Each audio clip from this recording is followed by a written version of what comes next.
En Sibérie orientale, des chercheurs ont trouvé des cadavres de mammouths congelés et bien conservés, du sang et du tissu musculaire étant encore présents.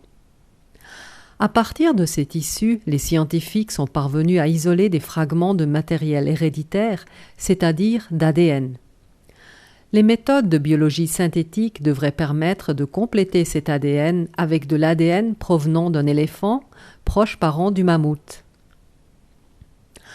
L'ADN du mammouth reconstruit, il faudrait recourir aux méthodes de médecine reproductive pour cloner le mammouth à l'aide d'un ovocyte d'une éléphante.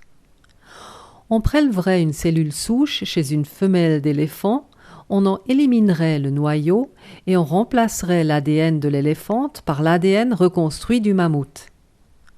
La cellule souche contenant l'ADN reconstruit serait ensuite implantée dans l'utérus de l'éléphante afin de générer un embryon de mammouth.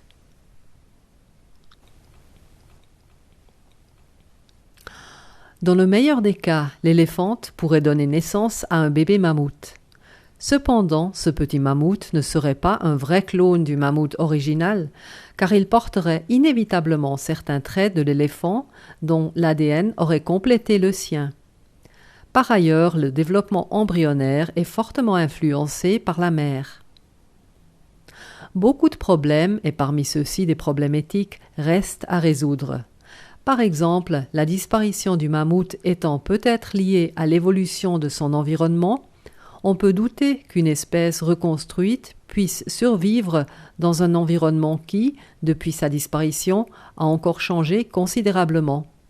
Probablement qu'un tel mammouth ne pourrait exister que dans une réserve protégée ou un jardin zoologique.